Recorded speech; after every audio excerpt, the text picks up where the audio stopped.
नमस्कार, India voice देख रहे हैं आप। आपके साथ मैं हूं स्वीटी दीक्षित। बुलेटिन की शुरुआत करेंगे अहम जानकारी के साथ। बता दें कि देश के कई राज्यों में हुई बारिश के बाद से दिल्ली में यमुना का जलस्तर खतरे के निशान से ऊपर बह रहा है। आज सुबह पुरानी दिल्ली रेलवे ब्रिज पर यमुना का जलस्तर 207 मीटर पार कर गया है। दरअसल हरियाणा के हथनी कुंड बैराज से 3 लाख क्यूसेक पानी छोड़े जाने के बाद यमुना में पानी बढ़ा है और पुरानी दिल्ली रेलवे ब्रिज पर 12 जुलाई की सुबह 5 बजे से जलस्तर की बात की जाए तो 207.08 रिकॉर्ड किया गया है, जबकि 7 बजे बढ़कर 207.18 पहुंच गया है। बता दें कि अब तक यमुना का अधिकतम वाटर लेवल साल 1978 में 207.49 दर्ज हुआ था। अधिकारियों ने मंगलवार को ही इसकी चेतावनी दी थी कि दिल्ली में यमुना नदी अपने उच्चतम रिकॉर्ड को दर्ज कर सकती है। मंगलवार को ही यमुना नदी का जलस्तर 10 साल के उच्चतम रिकॉर्ड स्तर पर पहुंच गया था। दिल्ली में यमुना का विकराल रूप देखने को मिल रहा है। अब निचले इलाकों में से 41,000 लोग जो है वो शिफ्ट हो चुके हैं और कई बैराज जो है वो खोल दिए गए हैं। ओखला बैराज भी खोल दिए गए हैं उसके गेट।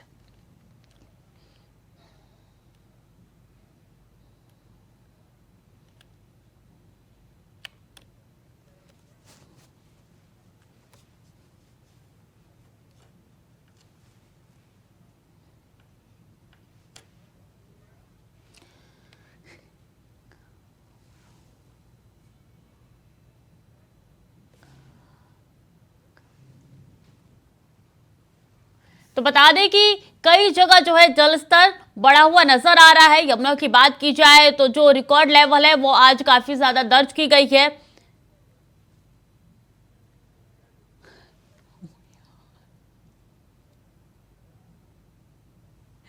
इसी खबर पर ज्यादा जानकारी के साथ नितिन हमारे साथ जुड़ चुके हैं। नितिन, ये जानकारी निकल के सामने आ रही है कि आज भी रिकॉर्ड लेवल से ऊपर जा रहा है यमुना का जलस्तर। देखिए स्वीटी, बिल्कुल जिस तरीके से लगातार बारिश का सिलसिला बढ़ता हुआ नजर आ रहा है, तो ऐसे ही यमुना का जो जलस्तर है वो काफी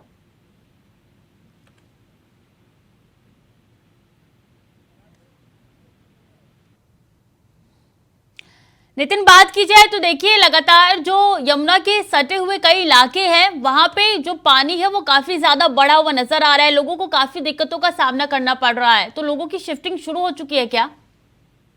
देखिए, बात की जाए जिस तरीके से यमुना का जलस्तर बढ़ रहा है तो उसको देखते हुए जो आसपास के गांव हैं, आसपास के इलाके हैं, वो पानी जलस्तर उनके वहां घरों तक पहुंच चुका है। दिल्ली के अंदर ही पानी जो है भरना स्टार्ट हो गया। लेकिन अभी बात की जाए दिल्ली की तरफ से अभी उनको जो है पूरी तरीके से शिफ्ट करने की बात भी कही जा रही है और कहा जा रहा है कि इनको जो है जल्दी जल्दी राहत बचाव जो कार्य है वो करा जा रहा है। लेकिन उसके बाद दिल्ली सरकार की बात की जाए तो अरविंद केजरीवाल की, तो वो भी साफ तौर पे सभी लोगों से अपील कर रहे हैं। जिस तरीके से यमुना का स्तर जो है बढ़ रहा है, जल स्तर बढ़ रहा है, लेकिन उसके बाद में बता दें कि हथनी कुंड से जो पानी है हरियाणा से छोड़ा गया है वो काफी आज जो है उसमें बढ़ावट देखने को मिली है। लेकिन उसके बाद भी लगातार घरों में जो पानी भर रहा है, दिल्ली के लोग काफी परेशान है, परेशानी का सामना करना पड़ रहा है। लेकिन उसके बाद भी लगातार एमसीडी के लोग वहां पर लगे हुए हैं, खुद केजरीवाल सरकार के लोग हैं वो लगे हुए हैं। कहा जा रहा है कि इन लोगों को जल्दी से जल्दी राहत बचाव, जो लोगों को घर में पानी भरा है उसको जो है दूसरी जगह भी शिफ्टिंग कराया जा सकता है, क्योंकि लगातार जो 3-4 दिन से बारिश था, जो मानसून आया हुआ था, तो उसको देखते हुए जो है पूरी तरीके से सरकार अलर्ट है। लेकिन बात की जाए यमुना की, तो यमुना स्तर को बढ़ते हुए पहले भी लोगों से अपील कर चुके हैं एमसीडी के लोग। उनसे कहा जा रहा है कि बार बार कि आखिरकार यहाँ से जो अपने लोग आसपास के लोग हैं, इलाकों में रह रहे हैं, इनको जो है साइड किया जाए, क्योंकि जलस्तर जो काफी बढ़ जाता है तो उसमें यमुना का जो खतरा है वो काफी कटाव करती है पानी को देखते हुए। तो लेकिन उसके बाद भी लोगों से वही अपील की जा रही है। जी बिल्कुल, जल प्रलय देखने को मिल रहा है। लेकिन बात की जाए नितिन, तो क्या हथनी कुंड बैराज से कितने हजार क्यूसेक पानी को छोड़ा गया है? क्या कुछ जानकारी है आपके पास? देखिए, अभी फिलहाल की जाए जिस तरीके से यमुना हथनी कुंड बैराज से जो पानी छोड़ा गया वो काफी उसके हिसाब से छोड़ा गया, क्योंकि जिस तरीके से यमुना का जलस्तर है वो बढ़ता रहता है। लेकिन उसके बाद ही बात की जाए तो उसको साफ तौर पे जो है लगातार वहाँ के जो लोग हैं उनसे जो है बार बार जो है बताया जा रहा है कि काफी इसमें जो है जलस्तर था वो बढ़ा जाता है, क्योंकि वहां पर जब रोका जाता है पानी को तो पानी जो है जिस तरीके से वहाँ के आसपास के लोगों को भी दिक्कत ना हो। जिस तरह हरियाणा की तरफ से जब पानी हथनीकुंड से छोड़ा जाता है, लेकिन उसके बाद भी वहाँ के लोग पहले ही अपील करते हैं, दिल्ली गवर्नमेंट को जो है बताया जाता है कि जिस तरीके से पानी छोड़ा जाता है, तो उसमें जो है साफ तौर पे यही है कि जो लोग हैं उन लोगों को कैसे बचाया जाए। जैसे कि 5 दिन से लगातार आई है, उस 5 दिन से जो लोग हैं उससे जो है पूरी तरीके से बचाव करने में लगे हैं। बता दें कि जिस तरीके से दिल्ली में पानी की बरसात हो रही है, क्योंकि आसपास के इलाकों में भी लोगों के जो मंत्रियां हैं उनके घरों में भी पानी भरा हुआ है। खुद यहाँ के जो तमाम ऐसे लोग हैं जो आसपास में लोग रह रहे हैं, लेकिन उसको देखते हुए जो जल स्तर वो काफी बड़ा था, लेकिन उसमें तो जो आसपास के लोग रह रहे हैं उनके लिए क्या इंतजाम किए गए हैं? उनकी शिफ्टिंग शुरू हो चुकी है? क्या ऐसे प्रबंध किए गए हैं जिनसे उनको इन परेशानियों से बाहर निकाला जा सके? नितिन, देखिए श्रुति, बिल्कुल जिस तरीके से जो आसपास के लोग हैं उनकी जो शिफ्टिंग है उसे करने का पूरी तरीके से प्रयास करा जा रहा है। एमसीडी के लोग वहां लगाए जा रहे हैं, उनसे लोगों से अपील किया जा रहा है, क्योंकि जल स्तर तो काफी बढ़ रहा है। लगातार मानसून जो है बारिश हो रही है दिल्ली एनसीआर में, तो उसको देखते हुए लोगों से अपील यही की जा रही है कि बार बार कि आप लोग जो है यहाँ से खाली किया जाए, और आपको जो है तो दूसरी जगह रहने के लिए भी लोगों को जो है रैन बसेरे की तरह रखा जा रहा है। लेकिन उसमें बात की जाए दिल्ली सरकार की, तो दिल्ली सरकार साफ तौर पे कह रही है, लोगों से अपील कर रही है कि यहाँ पर जिस तरीके से पानी छोड़ा गया हथनी कुंड में, तो हथनी कुंड के पानी को छोड़ने के बाद लगातार जल स्तर काफी बढ़ रहा था। लेकिन बढ़ने से पहले जब बारिश हुई थी, पहली बारिश में भी लोगों से अपील की गई, सरकार की तरफ से भी, एमसीडी के लोगों की तरफ से भी। लेकिन उसके बाद जब ज्यादा पानी हथनी कुंड बैराज से छोड़ा गया, तो बैराज से छोड़ने के बाद ही तुरंत यहाँ पर जो एमसीडी के लोग थे वो पहुंचे, और वहाँ के जो लोग हैं उनको जो है हटाने का कार्य भी कर रहे हैं, और लोगों को मदद करने का भी पूरा प्रयास किया जा रहा है। दिल्ली सरकार ने साफ कर दिया, केजरीवाल सरकार ने, कि आप लोगों को मदद दी जाएगी, और जिस तरीके से हथनी कुंड से बैराज से पानी छोड़ा गया उस पर भी पूरी तरीके से नजर बनाए हुए हैं। जी बिल्कुल, ना सिर्फ यमुना के इस जल स्तर की बात है बल्कि पूरी दिल्ली की बात की जाए तो देखिए, सबसे पहुंच एरिया यानी कि जो इंडिया गेट के पास का एरिया है वहां पे गड्ढा जो हो गया था, और इसके बाद कई जगह से ये तस्वीर निकल के सामने आई थी। दिल्ली जो है इस वक्त जलमग्न दिख रही है, लेकिन सवाल एक ही उठता है कि जिम्मेदारी किसकी है? देखिए बिल्कुल, जिस तरीके से दिल्ली के अंदर जल स्तर बढ़ता है, तो उसमें जो सरकार उधर जो है एमसीडी की इसमें ज्यादा सबसे बड़ी लापरवाही देखने को मिलती है। क्योंकि उस समय जब एमसीडी के लोग इकट्ठा रहते हैं, उनसे बार बार जो है साफ सफाई की बात की जाती है, साफ सफाई ना करने की वजह से वो आराम से वहां पर जो है आराम फरमाते रहते हैं एमसीडी के लोग। लेकिन उसके बाद भी, क्योंकि अभी हमने कुछ दिन पहले देखा था, काफी मंत्रियों के जो अशोका रोड पे है, अकबर रोड पे लोग हैं जो मंत्री हैं, सांसद रहते हैं, उनके घरों तक पानी पहुंचा हुआ था। खुद एक समाजवादी पार्टी के राष्ट्रीय महासचिव रामगोपाल यादव, उनके घरों में पानी भर गया था। वो खुद एमसीडी को लोगों की गलतियां निकाल रहे थे, लेकिन सरकार पूरी तरीके से काम कर रही है। लेकिन सरकार को कहा जा रहा है कि सरकार के जो मंत्री हैं उन्होंने साफ तौर पर कह दिया, अरविंद केजरीवाल ने भी यही बात कही थी कि जिस तरीके से पानी का जल स्तर बढ़ रहा है, उससे पहले ही जो है रोकने के लिए व्यवस्था की जाए। लेकिन उससे पहले दिल्ली को अच्छी बनाने के लिए पूरी तरीके से केजरीवाल सरकार लगी हुई थी। लेकिन जो एमसीडी के लोग हैं, उस एमसीडी के लोगों की सबसे बड़ी गलती यहाँ पर देखने को मिलती है, क्योंकि उस समय जब एमसीडी के लोग यहाँ पहुंचे और लोगों से अपील जब करते हैं, जब बारिश होती है लगातार, तो उस समय साफ सफाई बिल्कुल भी नहीं की जाती, क्योंकि जल स्तर जो है काफी बढ़ जाता है। कई रोडों पे गड्ढे होते हैं, तो उन गड्ढों में पानी जो है नीचे डूब जाता है। काफी लोगों को नुकसान भी देखने को इसमें मिला है। स्कूलों की छुट्टियां भी कर दी गई थी उस समय जब बारिश का इतना तगड़ा मौसम हुआ था। तो बारिश को देखते हुए दिल्ली में भी और दिल्ली एनसीआर में स्कूल बिल्कुल कई सवाल खड़े हो रहे हैं, और सारा इल्जाम जो है वो नेचर पे फोड़ा जा रहा है अरविंद केजरीवाल की तरफ से। बहुत बहुत धन्यवाद आपका नितिन, तमाम जानकारियों के लिए। और एमपी में पार्टी नेताओं को अमित शाह का संदेश, मध्य प्रदेश में टीम में कोई बदलाव नहीं होगा। सूत्रों के हवाले से जानकारी आ रही है, इसी टीम के साथ चुनाव लड़ेगी टीम। बता दें कि मध्य प्रदेश में विजय संकल्प अभियान चलाएगी बीजेपी, तो कोई बदलाव नहीं होगा। आने वाले विधानसभा चुनाव में कोई बदलाव इस टीम में नहीं किए जाएंगे, और विधानसभा या फिर लोकसभा चुनाव, दोनों चुनाव को लेकर अब मध्य प्रदेश में भी कवायद तेज होती हुई नजर आ रही है। इसी कड़ी के साथ, इसी टीम के साथ जो है ये चुनाव लड़ेगी, अमित शाह ने साफ कह दिया है। तो सूत्रों के हवाले से जानकारी आ रही है कि मध्य प्रदेश में विजय संकल्प अभियान की शुरुआत होने जा रही है। एमपी में पार्टी नेताओं को अमित शाह का संदेश है कि टीम में कोई बदलाव नहीं किया जाएगा। सूत्रों के हवाले से अहम जानकारी आप तक पहुंचा रहे हैं, जहां अमित शाह ने साफ तौर पे कह दिया है कि इसी टीम के साथ चुनाव लड़ेंगे। एमपी में पार्टी नेताओं को अमित शाह का ये संदेश मिल चुका है, और ऐसे में अमित शाह ने साफ तौर पे कह दिया है कि इसी टीम के साथ आने वाले विधानसभा चुनाव को लड़ा जाएगा। बता दें कि मध्य प्रदेश में विजय संकल्प अभियान जो है ये चलाने वाली है बीजेपी, और ऐसे में आने वाले विधानसभा चुनाव के मद्देनजर काफी महत्वपूर्ण ये अभियान माना जा रहा है। और ऐसे में देखिए बीती रात को अमित शाह पहुंचे हैं मध्य प्रदेश, आगे की क्या रणनीति होने वाली है और क्या आगे का रोड मैप होने वाला है, सब पे विचार विमर्श किया जा रहा है इस वक्त। तो इसी टीम के साथ चुनाव लड़ेगी बीजेपी, और मध्य प्रदेश में ये साफ तौर पर कह दिया गया है। सूत्रों के हवाले से जानकारी आ रही है कि अमित शाह ने संदेश दे दिया है।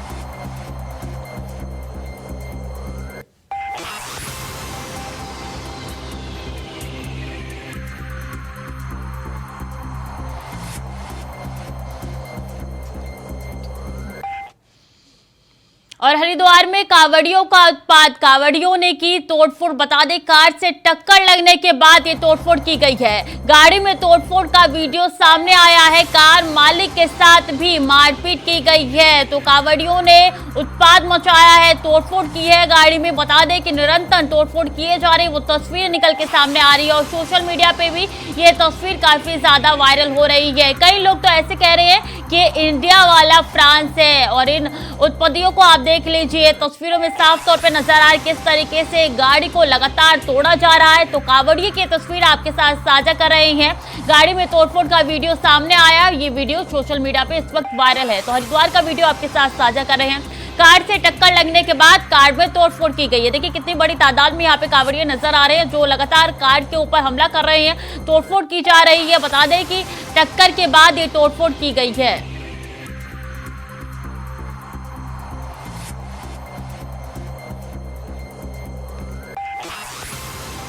तो हरिद्वार में कांवड़ियों का उत्पात देखने को मिल रहा है। कांवड़ियों ने तोड़फोड़ की है, कार में तोड़फोड़ की है। देखिए किस तरीके से एक के बाद एक वार किया जा रहा है और नहीं रुका जा रहा है, ये साफ तौर पे नजर आ रहा है। और कार की ये तस्वीरें आपके साथ साझा करें, किस तरीके से कार को तोड़ा जा रहा है और एक के बाद एक वार किया जा रहा है।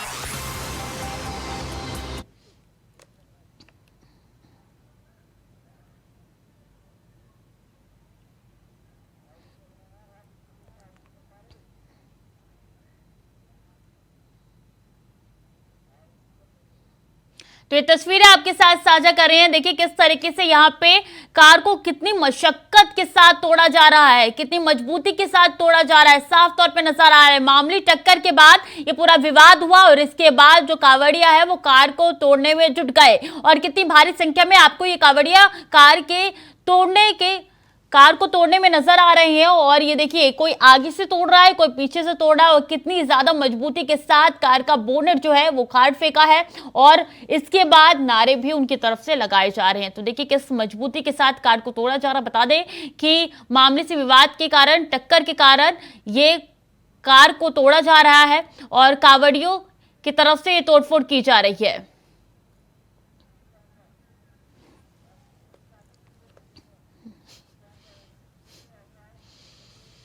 तो वहीं ओपी राजभर को लेकर सूत्रों के हवाले से बड़ी खबर आ रही है। बता दें ओपी राजभर का बीजेपी के साथ जाना लगभग तय हो चुका है। 18 जुलाई को एनडीए की होगी बड़ी बैठक। सूत्रों के हवाले से जानकारी आप तक पहुंचा रहे हैं। एनडीए की बैठक में राजभर पर साफ होगी तस्वीर, और सहमति बनने पर रैली में होगा ये गठबंधन का ऐलान। कल ही राजभर डिप्टी सीएम ब्रजेश पाठक से मिले थे, और ऐसे में कयास लगातार लगाए जा रहे हैं क्या ओपी राजभर एक बार फिर से एनडीए के साथ जाएंगे, क्योंकि पिछले विधानसभा चुनाव में ओपी राजभर ने अपना दल बदल दिया था और वो सीधे समाजवादी पार्टी के साथ खड़े नजर आ रहे थे। और ये तस्वीरें उस वक्त की है जब ब्रजेश पाठक के साथ ओपी राजभर मुलाकात करने के लिए पहुंचे थे। ओपी राजभर का बीजेपी के साथ जाना लगभग तय है, ये सूत्रों के हवाले से जानकारी आ रही है। ये जानकारी हम आप तक पहुंचा रहे हैं कि 18 जुलाई को एनडीए की बड़ी बैठक होने जा रही है, और माना जा रहा है कि इस बैठक में ही आगे की तस्वीर साफ हो जाएगी कि क्या एनडीए के साथ ओपी राजभर जाएंगे या नहीं जाएंगे। अभी जो जानकारी आ रही है वो यही आ रही है कि लगभग तय है ओपी राजभर एनडीए के साथ शामिल होंगे। इसी खबर पर ज्यादा जानकारी के साथ प्रियम पाठक हमारे साथ जुड़ चुके हैं। प्रियम, लगभग तय माना जा रहा है ओपी राजभर का एक बार फिर से एनडीए में जाना। बिल्कुल, देखिए जिस तरीके से पिछले दिनों में राजभर की नजदीकियां और उनके जो सुर बदले हुए नजर आए हैं, बीजेपी के पक्ष में नजर आए, तो वो साफ तौर पर इस ओर इशारा कर रहे हैं कि जल्दी ही जो है वो भारतीय जनता पार्टी यानी कि एनडीए का दामन जो है वो थाम सकते हैं। लगातार उनकी अगर आप देखें तो बीजेपी नेताओं के साथ में मुलाकात हो रही। कल भी वो ब्रजेश पाठक जो डिप्टी सीएम है उनसे उन्होंने मुलाकात करी। इससे पहले भी अगर आप लोग देखें तो वो लगातार संपर्क में रहे हैं और उनकी जो बयानबाजियां रही हैं वो साफ तौर से जो है कहीं ना कहीं विपक्ष पर हमला बोलते हुए वो नजर आए हैं। हालांकि 2017 के विधानसभा चुनाव में भी राजभर जो थे वो एनडीए और बीजेपी के साथ में थे, लेकिन 2022 का चुनाव आते आते थे वो उनकी नाराजगियां बनी थी बीजेपी से। मंत्री पद का उन्होंने त्याग किया था सरकार से और उसके बाद वो जो है वो समाजवादी पार्टी के साथ गठबंधन में शामिल हुए। लेकिन जो गठबंधन को लेकर उम्मीदें थी नतीजों में वो कह सकते हैं वो धरातल पर नहीं उतरे और उसके बाद से लगातार नाराजगियां जो हैं वो राजभर की भी देखने को मिली। अखिलेश यादव के खिलाफ भी वो बयानबाजी करते हुए लगातार नजर आए और उस गठबंधन से फिर उनको जो है वो अलग किया गया। अब अगर आप देखें तो पिछले कई महीनों से लगातार एक बार फिर उनके सुर बदले और लगातार अब वो बीजेपी की तारीफ करते हुए नजर आए हैं, बीजेपी के पक्ष में बोलते हुए नजर आए हैं। बीजेपी के नेताओं के साथ में उनकी मुलाकात हुई है, संवाद हुए हैं। तो ये साफ तौर पर कहीं ना कहीं पहले से ही इशारा कर रहा है कि जो राजभर है वो बीजेपी में शामिल हो सकते हैं। और अब ऐसे कयास लगाए जा रहे हैं कि जल्द ही जो है वो एक बार फिर राजभर जो है बीजेपी के साथ में खुल के समर्थन में जो है वो नजर आएंगे। कल भी उनकी डिप्टी सीएम ब्रजेश पाठक से मुलाकात हुई थी। उससे पहले भी अगर आप देखें तो लगातार वो शीर्ष नेताओं के संपर्क में रहे हैं और उनके बदले हुए सूर इशारा कर रहे थे कि शायद राजभर 2024 के चुनाव के लिहाज से जो दूसरा विकल्प देख रहे हैं उसमें वो बीजेपी के साथ जाते हुए नजर आ सकते हैं। जी बिल्कुल, लेकिन अगर बात की जाए प्रियम तो देखिए एक तरफ जब उनसे सवाल किया गया है तो ब्रजेश पाठक की मुलाकात किस मायने से होती है तो उन्होंने साफ तौर पे कहा कि बीजेपी के नेताओं के साथ मुलाकात होती रहती। तो वही दूसरी ओर उन्होंने कहा कि पटना में जो रैली होने वाली है अक्टूबर में उसमें मैं गठबंधन का ऐलान करूंगा। तो क्या मायने निकाले जाए इन बयानों के? देखिए राजनीति में चूंकि बयानों का अलग अलग तरीके से मतलब होते हैं, उम्मीदों की कह सकते हैं या फिर मौके की राजनीति कई बार राजभर की तरफ से देखने को मिली है और अभी इस बार जो है वो साफ तौर पर उनकी जो नजदीकियां हैं वो बीजेपी के साथ देखने को मिल रही हैं। तो इसलिए माना जा रहा है कि वो बीजेपी का दामन थाम सकते हैं। पटना में जो गठबंधन को लेकर बैठक होनी है, एक बार दूसरी बैठक होनी है, उसको लेकर जो है उन्होंने बयान दिए हैं कि उसके खिलाफत वो कर सकते हैं। तो अपने कह सकते हैं रास्ते को तलाशते हुए नजर आ रहे हैं और लगातार जिस तरीके से नजदीकियां उनकी बीजेपी से बढ़ी हैं वो साफ तौर पर इशारा करती हुई दिख रही हैं कि राजभर जो है वो बीजेपी की नाव पे सवार होकर 2024 की नैया अपनी पार लगाने की कवायद कर सकते हैं। तो आखिर अगर बात की जाए तो आगे के समीकरण फिर क्या बैठेंगे? जब राजभर एनडीए में शामिल हो जाएंगे तो क्या कुछ समीकरण निकल के सामने आएंगे अगर ऐसा हुआ तो? देखिए पूर्वांचल की कई सीटों पे साफ तौर पर कह सकते हैं ओम प्रकाश राजभर का प्रभाव है। उन सीटों पे साफ तौर पर समीकरणों के को परिवर्तित करने का मादा जो है वो ओम प्रकाश राजभर रखते हैं और शायद यही वजह है कि बीजेपी भी उनको जो है इग्नोर नहीं कर पा रही है। वो जानती है कि अगर उसे पूर्वांचल में बेहतर प्रदर्शन करना है यूपी के अंदर तो उसमें उसको राजभर की आवश्यकता होगी। क्योंकि जिस तरीके से वहाँ की सीटों के समीकरण है, वहाँ के मतदाताओं के समीकरण है, चाहे वो जाति समीकरणों के आधार पर आप बात करें या फिर अन्य समीकरणों के आधार पर, तो उस लिहाज से ओम प्रकाश राजभर का साथ काफी अहम हो जाता है। और वो अगर एनडीए के साथ में होंगे, बीजेपी के साथ में होंगे तो साफ तौर पर उसका बड़ा प्रभाव जो है वो चुनावी नतीजों पे पड़ेगा। बीजेपी भी इस बात को जानती है और इसीलिए इसके मायने अगर कहें मतलब ये कहना गलत नहीं होगा प्रियम कि दोनों को एक दूसरे की जरूरत है इस बार आने वाले लोकसभा चुनाव के मद्देनजर? बिल्कुल, देखिए जाहिर सी बात है कि जब गठबंधन होगा तो दोनों को एक दूसरे से जब फायदा होगा तभी वो एक दूसरे के साथ में चलेंगे। और इसीलिए अगर आप देखें तो बीजेपी चाहकर भी ओम प्रकाश राजभर को इग्नोर नहीं कर पा रही, क्योंकि 22 के चुनाव में खुलकर उन्होंने बीजेपी का विरोध किया था, समाजवादी पार्टी के साथ गठबंधन में शामिल हुए, हर जगह जाकर रैलियां करी, बीजेपी की खिलाफत करते हुए नजर आए। हर एक मंच से ओम प्रकाश राजभर ने बीजेपी को उखाड़ फेंकने की बात कही थी, वहां से बड़े बड़े जो कह सकते हैं नारे जो थे वो लगाए थे। लेकिन इन सब नारों को एक बार फिर अब बीजेपी अगर इग्नोर करने पर तैयार है, मजबूर है कह सकते हैं, तो उसकी वजह है कि ओम प्रकाश राजभर का भी कई सीटों पर अच्छा प्रभाव है। पूर्वांचल की चाहे वो गाजीपुर हो, मऊ हो, ये सीटें हैं लोकसभा की, इनमें साफ तौर पर ओपी राजभर का बीजेपी के साथ में आने से समीकरण बीजेपी के लिए बेहतर होंगे और उसका साफ तौर पर फायदा नतीजों में बनता हुआ दिखाई देगा। जी बिल्कुल, अब देखना होगा कि आगे क्या कुछ निकल के सामने आता है। बहुत बहुत धन्यवाद आपका प्रियम तमाम जानकारियों के लिए। खबरों में आगे बढ़ेंगे। 2024 लोकसभा चुनाव के लिए जुटी बीएसपी। बता दें, संगठन को मजबूत करने में बीएसपी लगातार जुटती हुई नजर आ रही है। पश्चिमी यूपी के 5 जिलों के जिलाध्यक्ष बदले गए हैं। बसपा प्रमुख मायावती के निर्देश पर ये बदलाव हुए हैं और संगठन के कार्यों को पूरा करने के निर्देश भी दे दिए गए हैं। तो संगठन को मजबूत करने के लिए अब बीएसपी धरातल पे उतरते हुए जुटती हुई नजर आ रही है। पश्चिमी यूपी के 5 जिलों के जिलाध्यक्ष बदल दिए गए हैं निर्देशानुसार मायावती के, और ऐसे में संगठन के कार्यों को पूरा करने के भी निर्देश दे दिए गए हैं। तो बसपा प्रमुख मायावती के निर्देश पर यह बदलाव हुआ है। 2024 लोकसभा चुनाव के लिए बीएसपी जुटती हुई नजर आ रही है। संगठन को मजबूत करने के लिए अब बीएसपी जो है वो धरातल पे उतर तो रही है, बैठकें भी हो रही है और आगे की रणनीति भी लगातार बीएसपी बना रही है। तो 5 जिलों के जिलाध्यक्ष उन्होंने बदल दिए हैं। आगे के जितने भी बदलाव होंगे वो मायावती के निर्देशानुसार होंगे और ये बदलाव भी मायावती के निर्देश के बाद ही, आदेश के बाद ही हुए हैं और ऐसे ही आगे इस तरीके के बदलाव होते रहेंगे, इसका अंदेशा जाहिर किया जा रहा है। मायावती निर्देशित कर रही है और ऐसे में आगे किस तरीके से पार्टी को लेके जाना है, आने वाले लोकसभा चुनाव के मद्देनजर ये रणनीति बनाई जा रही है। लगातार रोड मैप तैयार किया जा रहा है कि आगे आने वाले लोकसभा चुनाव के मद्देनजर बीएसपी का प्रदर्शन किस तरीके से रहने वाला है। तो संगठन को मजबूत करने में लगातार बीएसपी जुटती हुई नजर आ रही है। बता दें कि पश्चिमी यूपी के 5 जिलों के जिलाध्यक्ष बीएसपी ने बदल दिए हैं और ये मायावती के आदेश के बाद ही ये एक्शन लिया गया है। मायावती के निर्देश पर ये बदलाव किए गए हैं। संगठन के कार्यों को पूरा करने के निर्देश भी मायावती ने यानी कि बीएसपी सुप्रीमो ने दे दिया है।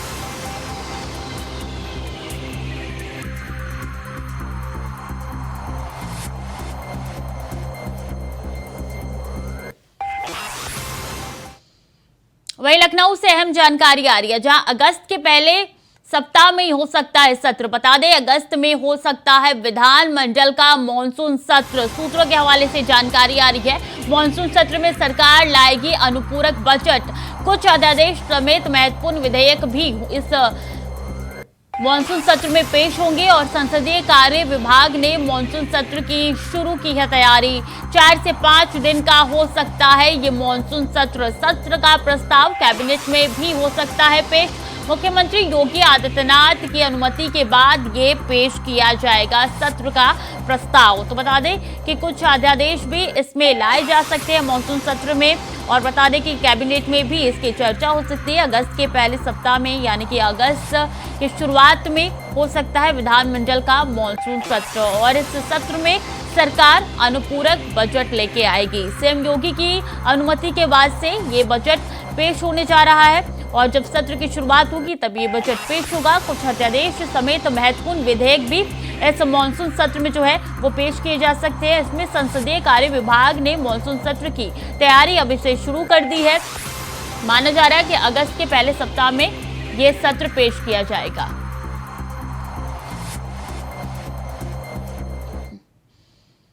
और फर्रुखाबाद जनपद के फतेहगढ़ क्षेत्र में टीन शेड डालने गई एक मिस्त्री को करंट लग गया जिससे उसकी मौत हो गई, जबकि साड़ू गंभीर रूप से घायल हो गया। उसका इलाज लोहिया अस्पताल में चल रहा है। बता दें कि टीन शेड डालते समय वहां से गुजरी बिजली की लाइन से टीन शेड चूक गया, इससे दोनों करंट की चपेट में आ गए। तो लगातार इस तरीके की घटनाएं बरसात के मौसम में निकल के सामने आती रही है और एक बार फिर से फर्रुखाबाद से ये घटना जो निकल के सामने आई है कि करंट लगने से एक मिस्त्री की मौत हो गई है और साड़ू भाई उसका अभी भी अस्पताल में जिंदगी और मौत के बीच में जंग लड़ रहा है। तो बता दें कि ये घटना जो है वो निकल के आई है फर्रुखाबाद में, जहाँ टीन शेड डालने गए और इसके बाद जो करंट की लाइन है उस टीन शेड में कनेक्ट हो गई और सीधे ही करंट लग गई, जिसके बाद से उस व्यक्ति की मौत हो गई।